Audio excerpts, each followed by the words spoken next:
et sans rien que le chant de sa voix. Tous ensemble. Je suivrai mon Seigneur et mon Maître, sans jamais m'éloigner de ses bras, sans que rien ici-bas ne m'arrête, et sans rien que le chant de sa voix. Je vivrai de bonheur et de grâce.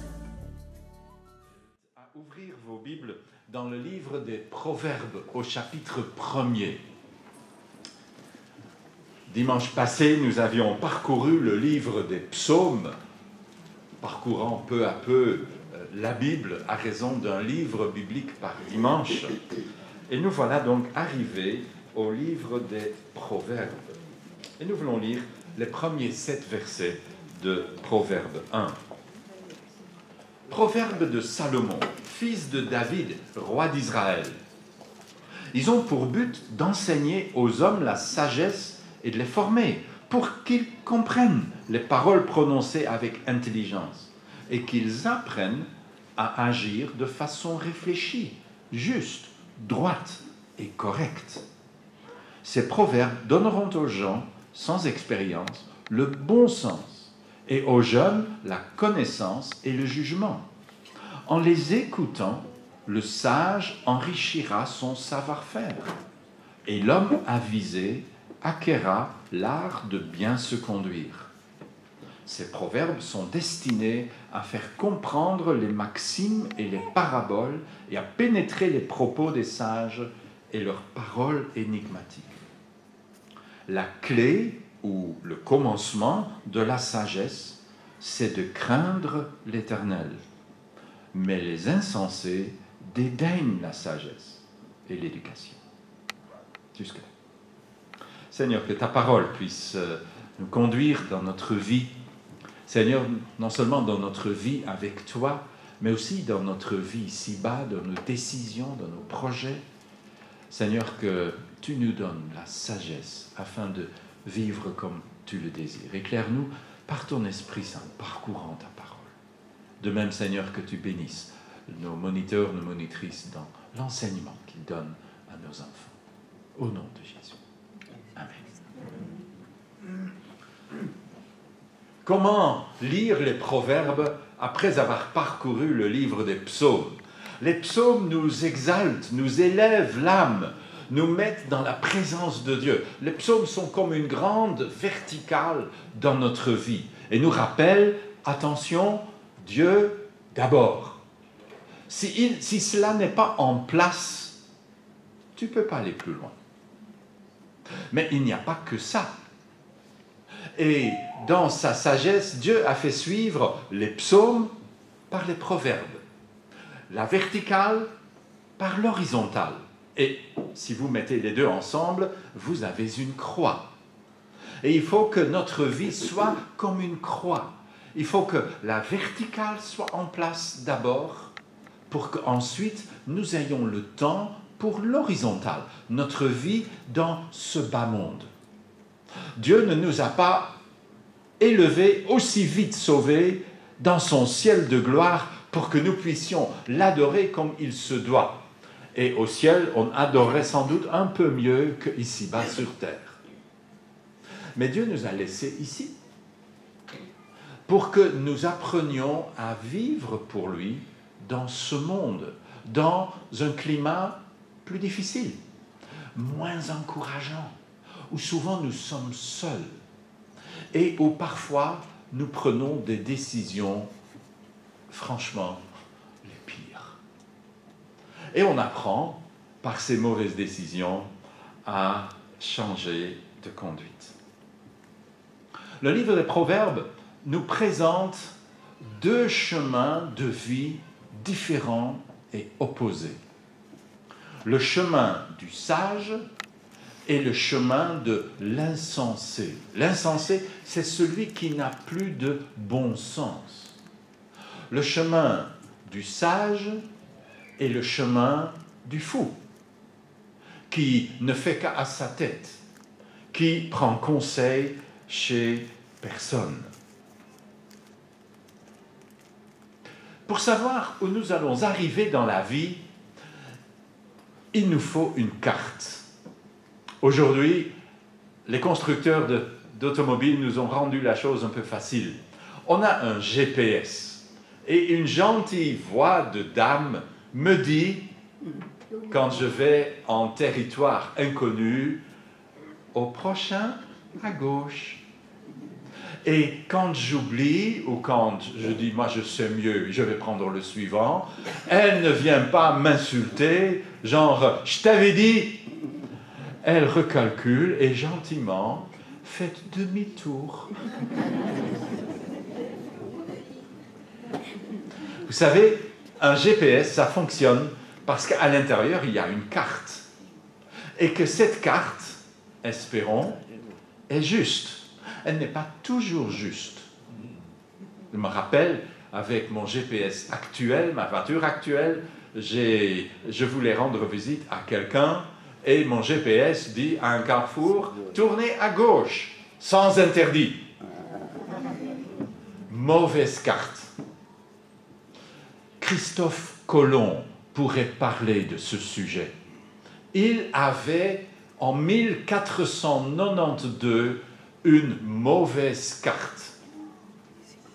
Et quelqu'un a dit ceci de Christophe Colomb. Il ne savait pas où il allait, il ne savait pas où il était une fois qu'il y était arrivé, et il ne savait pas où il avait été une fois qu'il était de retour. Ben oui, il pensait qu'il allait en Inde. Et c'est pour cela qu'il a appelé les habitants les Indiens. Mais ils n'étaient pas plus Indiens que vous et moi. Ils étaient de peau rouge et encore la couleur de la peau, vous savez. Hein, c'est comme si comme on appelle les Chinois les jaunes. Mais ils sont guère plus jaunes que vous et moi. Et nous, on nous appelle les blancs. Mais moi, je n'ai que rarement vu un blanc. Ça arrive parfois à l'hôpital, que quelqu'un est vraiment blanc. C'est pas bon signe. Nous sommes des gens coloriés, heureusement. Plus on est colorié, mieux on se porte. Christophe Colomb n'avait pas une bonne carte. Et ça arrive dans la vie, qu'il y a des gens qui n'ont pas une bonne carte. Et ils n'ont pas vraiment de quoi être étonnés de mal arriver parce qu'ils naviguent dans leur vie avec une mauvaise carte. Le livre des Proverbes nous donne une bonne carte. Le livre des Proverbes nous donne une carte fiable. Quelqu'un a dit, sème une pensée et tu récoltes un acte. Sème un acte et tu récoltes une habitude. Sème une habitude et tu récoltes un destin. Nos destins n'ont rien de très étonnant. Ils sont l'enchaînement, sans que souvent on en soit conscient, de pensées, d'actes, d'habitudes, qui nous amènent, mais là où on a préparé, sans le savoir souvent. C'est que parfois, nous pouvons avoir des mauvaises idées. Nous croyons qu'un chemin est bon et juste, et que ce n'est pas le cas. Nous sommes comme Larry Walters. Larry Walters, un camionneur, 33 ans, habitait à Los Angeles, un peu au sud de l'aéroport de Los Angeles. Et Larry Walters, dans sa chaise longue, aimait regarder les choses et un jour a une lumineuse idée. J'aimerais bien voir mon quartier de haut. Il achète 45 ballons sondes, c'est des gros ballons comme ça, et une bouteille de hélium.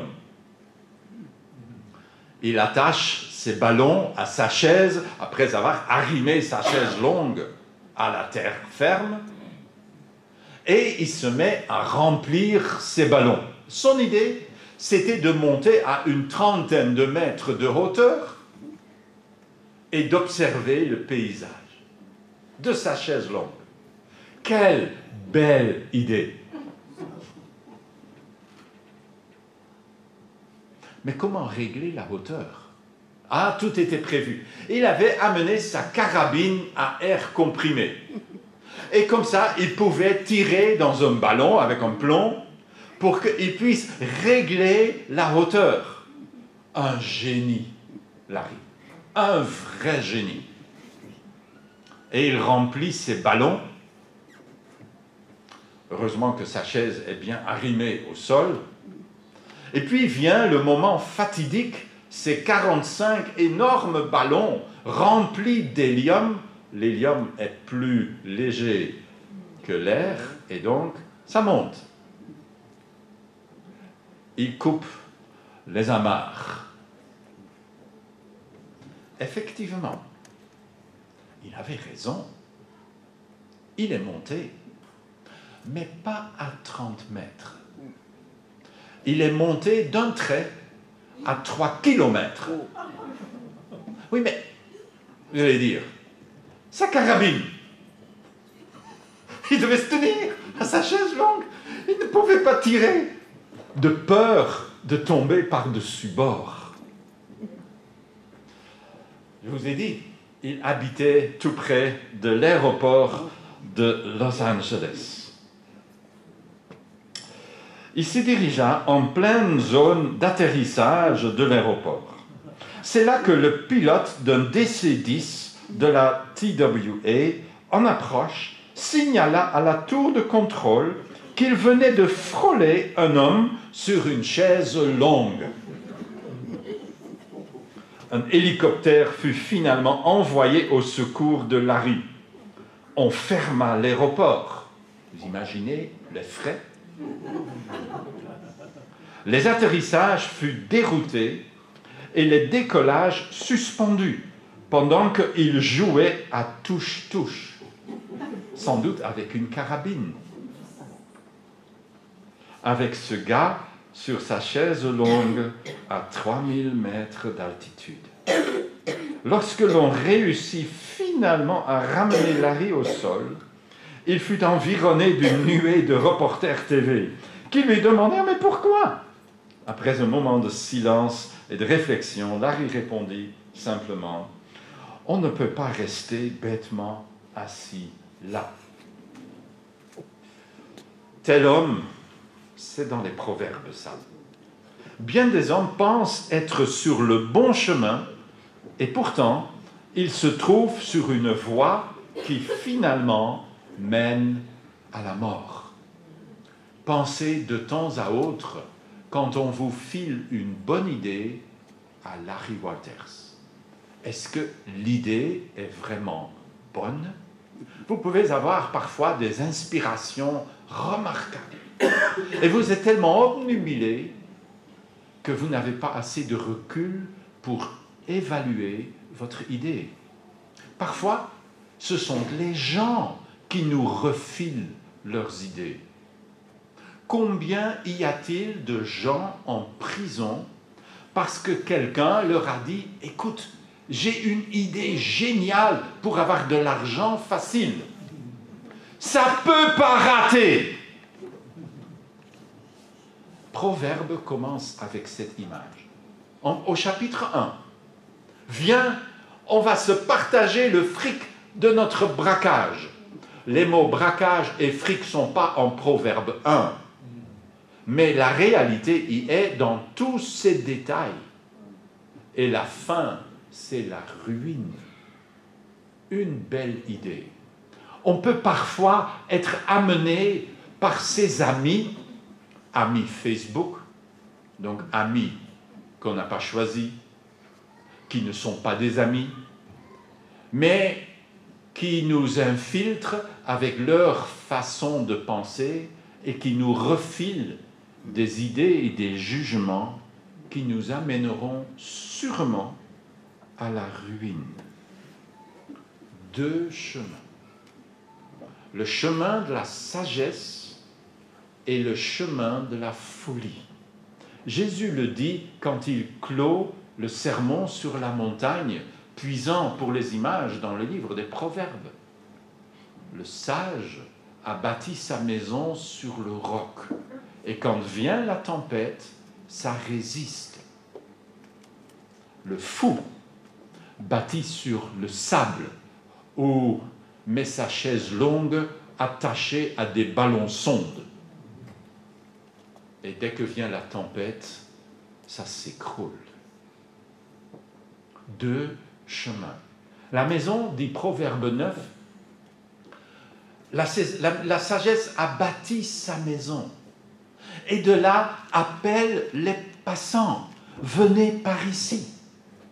Et un peu plus loin, dans le même chapitre, la sagesse aussi. Elle n'a pas bâti sa maison. La folie ne bâtit jamais rien. La folie s'est installée dans une maison qu'elle a trouvée. Et de là, elle interpelle aussi les passants. Venez par chez moi. Et le chapitre, bien sûr, indique l'issue de la route pour chacun. Pour l'un, la sagesse donne une vie longue. Pour l'autre, le chemin de la folie, elle est choisie par ceux qui vivent déjà dans le séjour des morts. Il y a des voies qui paraissent droites à un homme et leur issue est la mort. Combien de gens ne meurent pas tôt dans leur vie par leur propre choix? Eux qui étaient destinés à une heureuse vieillesse meurent jeunes par leur décision. La décision de leur fréquentation, la décision de leur façon de, j'allais dire, de se nourrir. Mais ça, c'est pas se nourrir, c'est se goinfrer, c'est se remplir tout au plus. Et on attrape toutes sortes de maladies et par les mauvaises fréquentations, toutes sortes de destins qu'on aurait voulu éviter. Le livre des Proverbes nous dit que le début d'une vie sage, c'est craindre l'Éternel.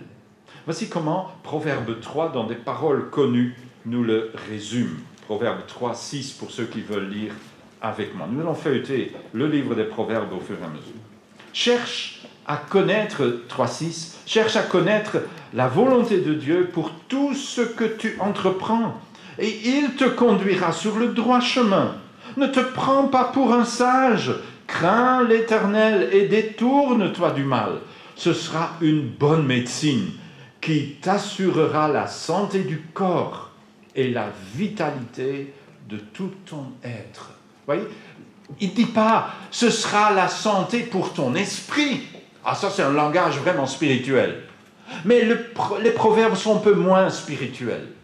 C'est la santé pour ton corps. Tu te porteras mieux en choisissant le chemin de la sagesse. Recommande ton chemin à Dieu. Combien de gens ont eu une vie de M pour n'avoir pas fait cela? Pour avoir dit, moi je sais bien déterminer moi-même avec qui je me marie. Et c'est le début d'une série de divorces. Moi je sais bien comment je dois le comporter. Je n'ai pas besoin d'étudier pour un examen. Celui à côté, il sait très bien répondre. Et c'est le début du malheur. Les proverbes sont remplis de ce genre de petites choses. Des choses qui vont déterminer notre vie. La vie n'est pas, c'est pas bien pour un pasteur de dire ça, mais la vie n'est pas que prière. La vie est surtout une bonne prière. Recommande ton chemin à l'Éternel et il assurera ton destin. Nous devons apprendre comment vivre. Je pense à cette assistante sociale, il y a un certain temps. Elle raconte comment elle découvrit un garçon estropié dans un quartier misérable. Saisie d'une profonde pitié, elle en a parlé à un chirurgien célèbre qui a opéré gratuitement le garçon. Après une guérison lente, le garçon apprit à marcher péniblement. Peu à peu, sa marche s'améliora et finalement, il put courir. Sur quoi l'assistante sociale demandait à qui elle racontait cette histoire. Alors, devinez ce que fait cet homme aujourd'hui. Après avoir été guéri de sa paralysie et d'enfin savoir marcher correctement. L'un a dit « Ah, il est sans doute devenu chirurgien à son tour. » Un autre a dit « Oh, sans doute un grand philanthrope, parce qu'on l'a opéré gratuitement. Il connaît la valeur du don. » Ou un autre « Ah, il est peut-être devenu prédicateur de l'Évangile. » Ça prouve que l'histoire est un peu ancienne. Aujourd'hui, on ne dirait plus ça. L'assistante sociale répondit avec tristesse « Rien de cela. Il est condamné à vie pour meurtre. » Et puis elle conclut « Nous lui avons montré la façon de marcher, mais non pas la direction à suivre. » Ça, c'est la sagesse. Quel drame d'apprendre à marcher à un enfant et de ne pas lui enseigner la voie à suivre. Nous allons revenir à cela. J'aimerais vous faire une série de courtes lectures. Je vais choisir un verset dans chaque chapitre des Proverbes. Les Proverbes, après l'introduction, commencent au chapitre 10. Et si vous avez déjà lu, vous savez bien que c'est un enchaînement de courts maximes, de proverbes, qui ont souvent aucun rapport l'un avec l'autre. C'est un livre qu'on ne lit pas d'une seule traite, c'est indigeste. C'est un livre qu'on doit lire peu à peu. Alors, j'aimerais tout simplement partager avec vous un certain nombre de versets, j'ai appelé ça les perles des proverbes, des versets qui, dans ma Bible, sont soulignés, parce que ça m'a parlé particulièrement. J'imagine que si vous deviez prendre vos perles, vous auriez d'autres versets, et c'est très bien comme ça. Mais, comme c'est moi le prédicateur ici, vous aurez les miens. Laissez-moi vous partager un certain nombre de perles de ce livre des proverbes. Commençons au chapitre 10, j'ai choisi le verset 9. Celui qui vit dans l'intégrité marche en sécurité. Celui qui suit des voies tortueuses sera vite démasqué. À la marge, vous pouvez écrire deux mots qui sont entrés dans notre vocabulaire belge. Publifin, SAMU social. Manque d'intégrité.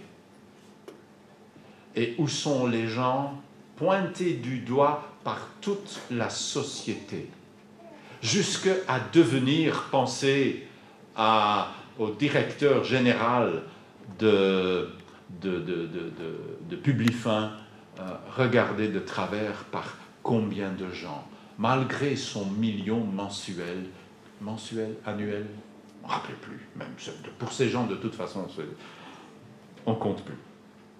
Manque d'intégrité. Dites-vous bien combien il y a dans notre monde de pays qui sont mal conduits et qui sont régulièrement sur les actualités à cause de la corruption de leurs dirigeants. J'étais choqué d'apprendre qu'il y a un drame de famine qui s'annonce au Congo, en RDC, on dit aujourd'hui. Un pays riche, où tout pousse, où le sous-sol est rempli de richesses. Et les gens meurent de faim. Et jusqu'à quand va durer la corruption de ces dirigeants? Manque d'intégrité. C'était un bon début pour mon chemin à travers le Proverbe. Chapitre 11, verset 4. La richesse ne sera d'aucun secours au jour de la colère divine, mais une vie juste sauve de la mort. Quel manque de priorité dans sa vie que de chercher à devenir riche, que de vivre pour ça, pour l'argent, et d'oublier que viendra un jour de jugement pour tout un chacun, où notre argent nous sera d'aucun secours. Les proverbes parlent beaucoup de 3 sujets. Le mariage, les femmes, c'est une société un peu plus masculinisée que le temps des proverbes. Le mariage, le travail et l'argent. Et je vais refléter cela aussi, bien sûr, dans mon choix. Chapitre 12, 27. Le paresseux ne fait pas rôtir son gibier. Le bien le plus précieux de l'homme, c'est l'activité. Dans une société qui fait la réclame d'une vie où on ne fait rien, quelle est l'image type du fonctionnaire dans notre pays? Le premier jour, lundi, au travail, il vient parler du week-end et lire le journal. Le deuxième jour, il se dit que c'est fatigant de travailler. Le troisième jour, mercredi, il fait un petit peu. Le jeudi, il se réjouit du week-end qui arrive. Et le vendredi, il a déjà la tête ailleurs. Mais c'est terrifiant. Et ça, c'est l'image qu'on véhicule. N'est-ce pas? Quelle est une des blagues que j'ai lues sur nos fonctionnaires? Et on pourrait remplir un livre, n'est-ce pas? L'homme le plus rapide au monde, le fonctionnaire wallon. Il part à 16 heures du travail et à 15 heures, il est déjà chez lui.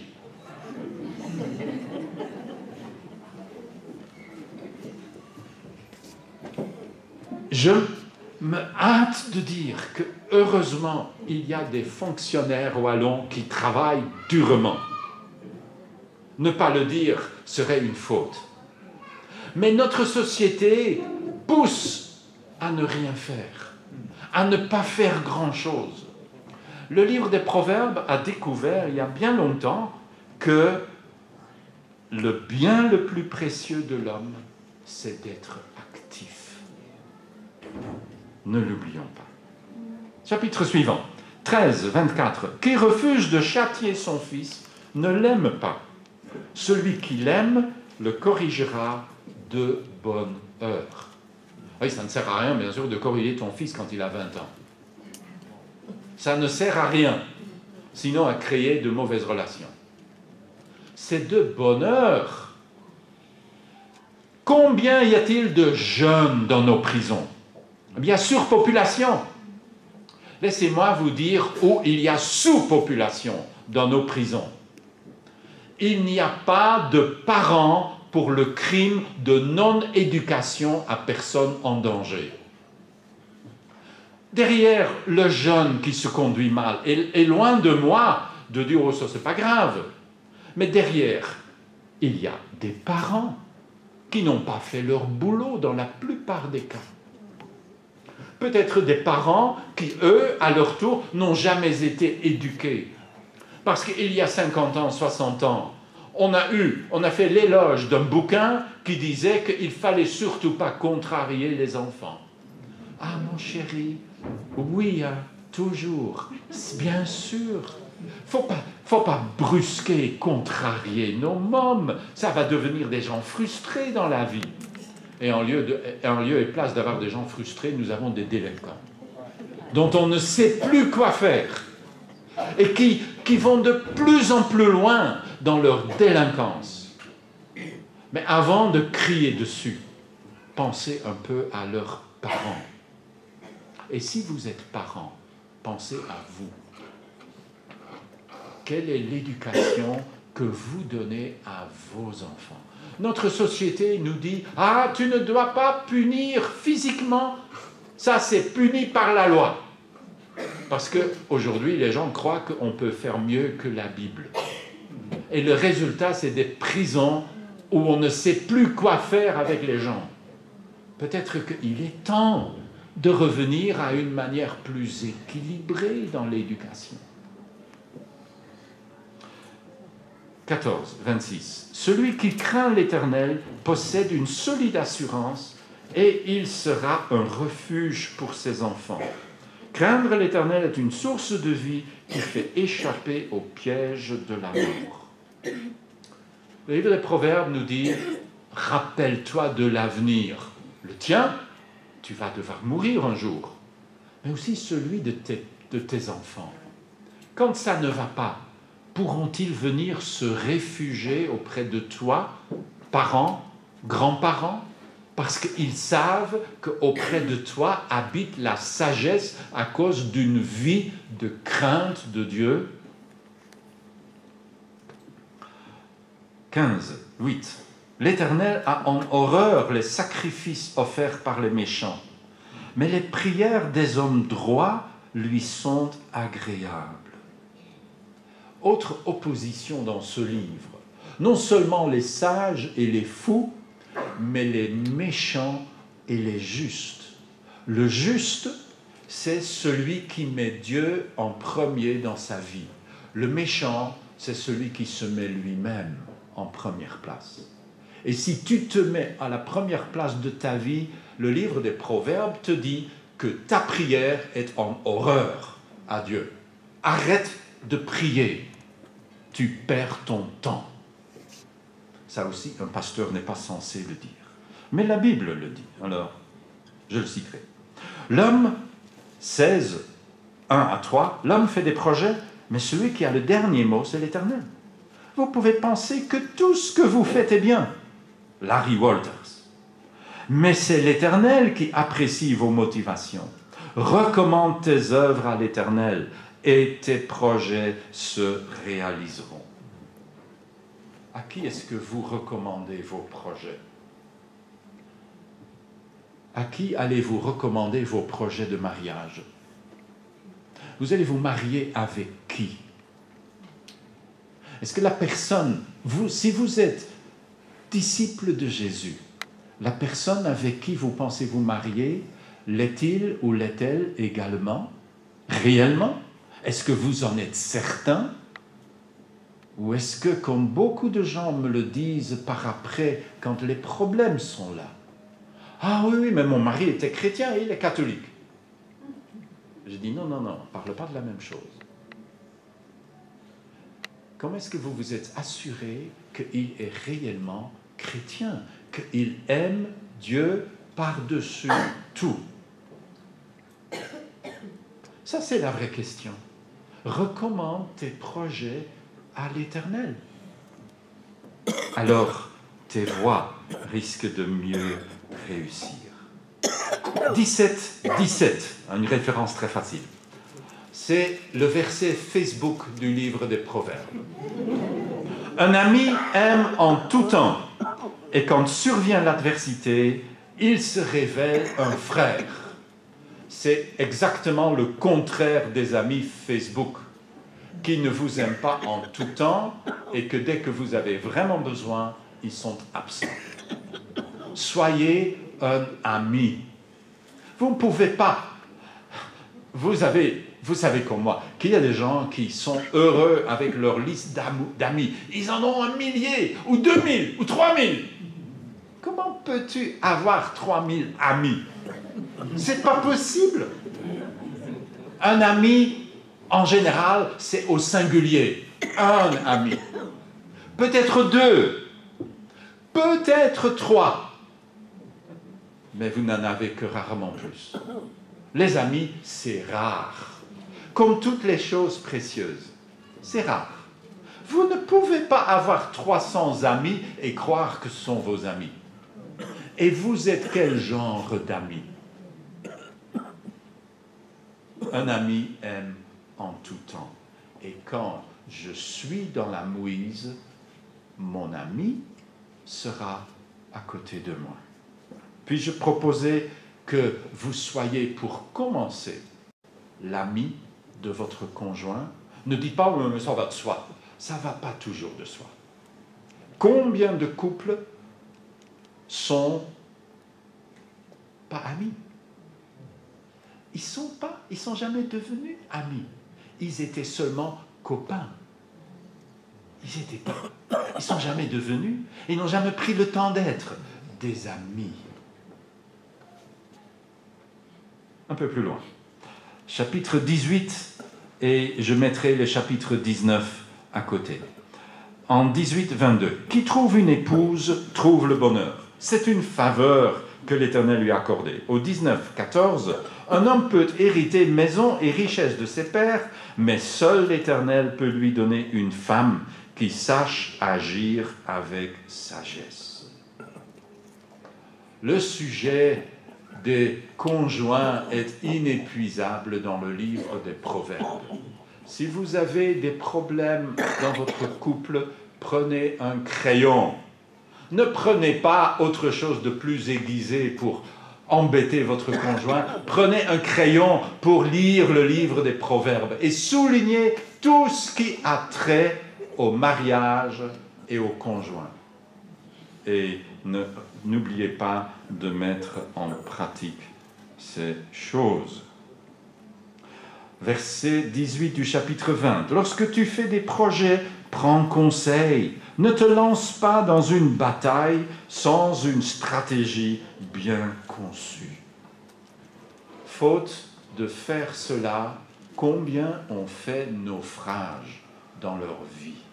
Ils se sont lancés tête baissée, comme on dit si bien, parce que la tête ne doit pas être baissée, sauf dans la prière. Sinon, elle doit être haute pour qu'on voit clairement. Je pense à un prédicateur, j'ai assisté à sa prêche, j'étais tout jeune chrétien. J'habitais encore à Amsterdam à l'époque, donc c'était vraiment tout jeune. Et ce prédicateur, dans un des grands hôtels, le plus grand hôtel d'Amsterdam de l'époque, a commencé à parler, de dire « Je suis sûr que parmi nous, il y a un certain nombre de gens qui veulent donner 1000 florins à notre œuvre. Fermez nos yeux. » Je les ai donc ouverts tout grands. J'étais déjà un mécréant tout jeune. J'ai dit « Ça, je veux voir. » Je ne crois pas que ça, c'est possible. 1000 florins était une fortune, comme 1000 euros aujourd'hui et peut-être plus. Et sous la pression de ce habile prédicateur, j'ai vu, je ne sais pas, une dizaine, une vingtaine de mains se lever. C'était une soirée lucrative. Ça, les frais d'hôtel étaient payés sans aucun problème. C'est si facile de ne pas avoir une bonne stratégie dans la vie, de ne pas prendre conseil, de se laisser influencer et de foncer tête baissée. Je ne sais pas ce qu'ils ont dit à leurs épouses une fois qu'ils étaient rentrés. « Ah chérie, il n'y a plus d'argent, je viens de signer un chèque. » Celui, 21-23, celui qui surveille sa bouche et sa langue s'épargne bien des tourments. Le livre des psaumes nous rappelle cette parole de David, « Seigneur, mets une garde à ma bouche. » Celui qui peut dompter sa langue, dit l'apôtre Jacques, ça c'est un grand bonhomme. Parce que la langue est un mal indomptable. Et combien sommes-nous à avoir subi les effets d'une parole qui a été dite trop vite et qu'on voudrait bien reprendre, mais ce n'est pas possible. 22.6. Apprends à l'enfant le chemin qu'il doit suivre, même quand il sera vieux, il n'en déviera pas. Quelle bénédiction quand tes enfants suivent tes traces. Bon, ben ça dépend, mais ça dépend de ta vie. Peut-être qu'il vaut mieux que tes enfants ne suivent pas tes traces. Ben, ça dépend de ta vie à toi. Mais quelle bénédiction quand tu as des parents croyants qui ont fait selon leurs possibilités, sans doute très imparfaitement, mais qui, selon leurs possibilités, ont donné à vous une éducation qui vaille la peine. Je suis reconnaissant pour l'éducation que mes parents m'ont donnée.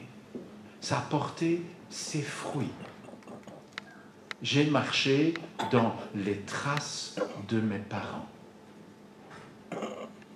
Un peu plus loin, 23, verset 5. À peine as-tu fixé tes regards sur la fortune que déjà elle s'est évanouie, car elle se fait des ailes et s'envole comme l'aigle en plein ciel. Vous avez peut-être déjà vu l'illustration d'une pièce de monnaie avec 2 ailes. C'est tiré des Proverbes. Ça vient de là. Mais oui, l'argent se fait des ailes. L'argent a son propre cerveau. Il ne suit pas le vôtre. Si vous deviez gagner demain à Euromillion, non, c'est pas demain, c'est en fin de semaine, ça, en général. Si vous deviez gagner à Euromillion 120 millions d'euros, vous seriez vraiment à plaindre. Parce que vous alliez voir la véracité de cette proverbe. L'argent se fait des ailes. Et vous alliez peut-être plus vite que vous ne le croiriez, vous retrouver sans le sou. Un peu plus loin, 24:11. Délivre ceux que l'on entraîne à la mort et sauve ceux qui vont chancelant au supplice. Car si tu dis « je ne le savais pas », celui qui sait ce qui se passe au fond des cœurs, ne discerne-t-il pas? Oui, celui qui protège ta vie le sait, et il rendra à chacun selon ses actes. Ce verset est inscrit au-dessus de l'ACPERVI, l'association de chrétiens protestants évangéliques pour le respect de la vie. Association chrétienne contre l'avortement. Comment peux-tu dire « Ah, mais moi je ne l'ai pas su ». C'était la parole la plus entendue en Allemagne après la Deuxième Guerre mondiale. Quand on a dévoilé les horreurs de la guerre, les gens, y compris ceux qui habitaient à côté des camps de concentration, ont dit « Wir haben es nicht gewusst ». Nous n'avons rien su. Vrai? Ça ne peut pas être vrai. Les camps de concentration puaient sur une grande région. Tu ne pouvais pas ignorer. Et le général Eisenhower avait bien raison d'amener les habitants des villages avoisinants dans les camps pour y faire l'entretien et découvrir l'horreur. On ne l'a pas su. Combien de gens vont vers un avortement en disant « un jour, on ne l'a pas su ». Dieu voit au cœur. Règle, il faut aller plus loin, 25, 9 et 10. Règle ton différend avec ton prochain. Ne va pas révéler les confidences d'un autre, sinon il pourrait l'apprendre et t'injurier et tu perdrais définitivement ta bonne réputation. Quand tu te fâches avec ton copain, tu vas dire à tes nouveaux copains tous les petits secrets de ton ancien copain? Qu'en est-il alors de ta réputation? Elle est détruite, et sans doute pour très longtemps. Que les secrets de nos amis soient en sécurité auprès de nous. 26, 4 et 5. Je les ai retenus parce que c'est 2 proverbes qui se contredisent. Ne réponds pas au sot selon sa sottise, tu finiras par lui ressembler. Réponds au sot selon sa sottise, sinon il se prendra pour un sage.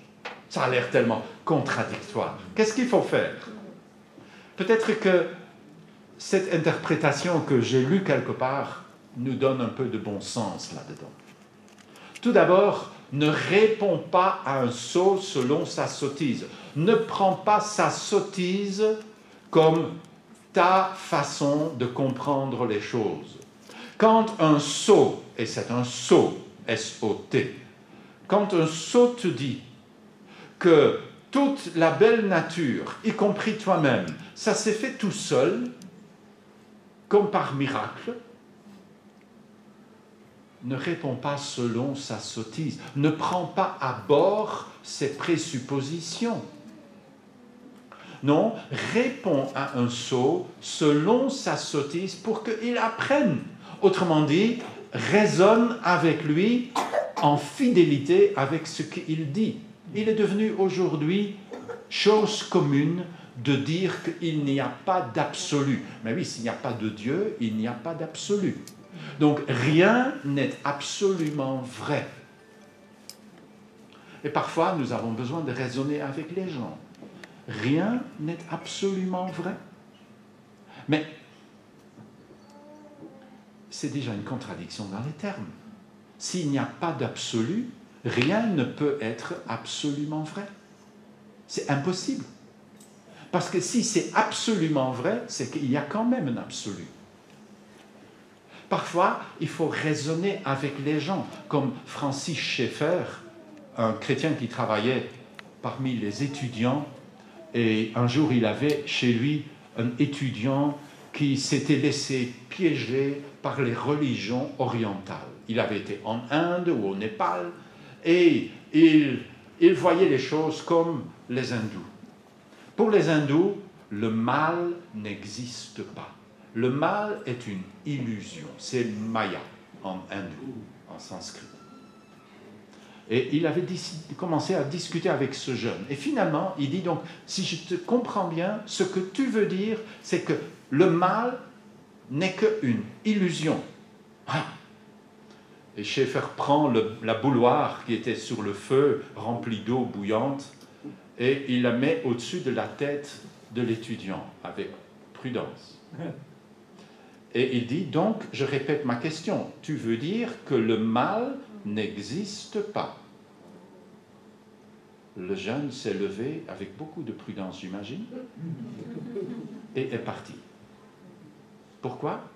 Parce qu'il a découvert sa sottise. Selon ma sottise, je ne peux pas vivre. Ne suis pas un sot dans son raisonnement, mais montre-lui que son raisonnement l'amène dans le mur. Comme ça qu'on pourrait traduire ces deux versets contradictoires. 27.1. Ne te vante pas de ce que tu feras demain, car tu ne sais pas même ce qui arrivera aujourd'hui. Jacques rappelle cela dans sa lettre et dit, quand tu parles de demain, dis, si Dieu le veut, nous ferons ceci ou cela. On n'en sait rien. On est ignorant même de la minute qui vient. 28.9. Si quelqu'un se détourne pour ne pas écouter la loi, sa prière même est en horreur à Dieu. C'est une variante de l'autre. Si quelqu'un se décide de ne pas respecter la parole de Dieu, cher ami, arrête de prier. Ta prière est un non-sens. Et Dieu ne saurait t'entendre. Ta prière lui est en horreur. Et puis, quelque chose de tout autre au chapitre 29, le verset 4. Un roi qui gouverne selon la justice donne de la stabilité à son pays, mais celui qui multiplie les impôts le ruine. Je pense que nous sommes beaucoup de contribuables à être assez bien d'accord avec ce verset. 30, verset 4. Qui est jamais monté au ciel et puis en est descendu? Qui donc a recueilli le vent dans ses mains à poignée? Qui a enveloppé les eaux dans son manteau? Qui a fixé les limites de la terre? Quel est son nom et quel est le nom de son fils? Dis-le, si tu le sais. Et ce proverbe, il a fallu attendre presque 1000 ans pour avoir la réponse, jusqu'à ce que vienne le Fils de Dieu sur terre. Et pour terminer cette série 31.8, ouvre la bouche pour défendre ceux qui ne peuvent parler. pour défendre les droits de tous ceux qui sont délaissés. Le chrétien a toujours été un défenseur des pauvres et des délaissés. C'est le propre du chrétien, parce que Dieu prend sa défense à lui. Être sage. Sage peut être comme ces 4 petits animaux que, à la fin des Proverbes, sont donnés en exemple aux croyants. Au chapitre 30, à partir du verset 24, il y a 4 petits animaux sur la terre qui pourtant sont remplis de sagesse. J'aimerais conclure en vous rappelant juste ces 4 petits animaux. Tout d'abord, les fourmis. Comment est-ce que les fourmis arrivent à survivre? Ils survivent très bien, parce qu'ils sont travailleurs comme nul autre. Au chapitre 6, les Proverbes rappellent « Va chez les fourmis paresseux et découvre ce qu'est le travail. » Et c'est ainsi que les fourmis survivent, et plutôt bien, dans notre monde. Les damans, qu'on n'est pas, nous, ça ressemble un peu aux marmottes, c'est un peu comme les marmottes. Les damans sont sans force, mais ils se réfugient dans les montagnes. Quand tu es sans force, tu peux prétendre être quelqu'un, tu peux aussi prendre ta petitesse en mesure et trouver un refuge sûr. As-tu trouvé un refuge sûr dans ta vie? Il n'y a que Dieu qui est vraiment un refuge sûr. Les sauterelles. Les sauterelles, c'est tout petit.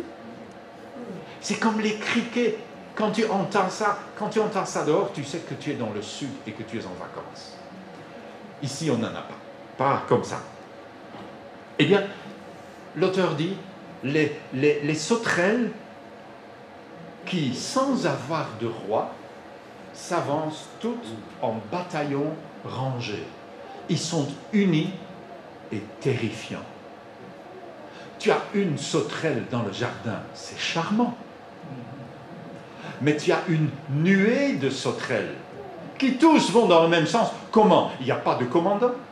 Comme dans l'église de Jésus-Christ, il n'y a pas de commandant hors de Jésus lui-même. Et pourtant, l'unité d'une église, l'enfer tremble. Ainsi, les sauterelles. Et puis, les lézards. Vous vous êtes jamais posé la question, à quoi ça sert un lézard? J'ai jamais trouvé la réponse. Ça me semble vraiment un animal totalement inutile. Un animal qui ne sert à rien. Un animal qui est un peu méprisable. Oh, tout gluant. Oui, tu peux le prendre en main, mais... Et pourtant, il peut habiter dans les palais. Pas moi. Moi, je sonne demain à Laken et demain, je serai gentiment prié d'aller ailleurs. Mais pas le lézard. Autrement dit, ces 4 petits animaux nous apprennent la sagesse. Quand tu n'as pas les moyens, tu as besoin de sagesse. Quand tu crois avoir beaucoup de moyens, tu peux t'imaginer vivre sans sagesse, comme Larry Walters, à 3 km de hauteur dans sa chaise longue, et découvrir que finalement, tu n'as pas autant de moyens que tu ne croyais. Mais ces petits animaux ne sont pas prétentieux. Ils ne sont pas paresseux. Ils ne se dépriment pas de leur petitesse et ils sont unis dans leur travail. Ils nous apprennent ce qu'est la sagesse. Quant à nous, le début de la sagesse, et c'est donc là où il faut commencer, c'est ça ce que veut dire le début. Si tu ne commences pas là, tu vas totalement rater. Le début de la sagesse, c'est la crainte de l'Éternel. Prions. Seigneur notre Dieu, nous te rendons grâce pour ta parole. Merci de nous donner pas seulement les psaumes qui nous ravissent, mais aussi les proverbes qui nous ramènent les deux pieds sur terre. Seigneur, donne-nous d'avoir cet équilibre entre la verticale et l'horizontale. Et Seigneur, donne-nous d'être sages dans notre vie de conjoint et de parents, dans notre vie d'employés et de travailleurs, dans notre vie dans la société et dans l'Église. Seigneur, aide-nous de vivre avec sagesse. Aide-nous, Seigneur, de trouver cette sagesse dans la crainte de ton nom. Au nom de Jésus. Amen. Chantons ensemble.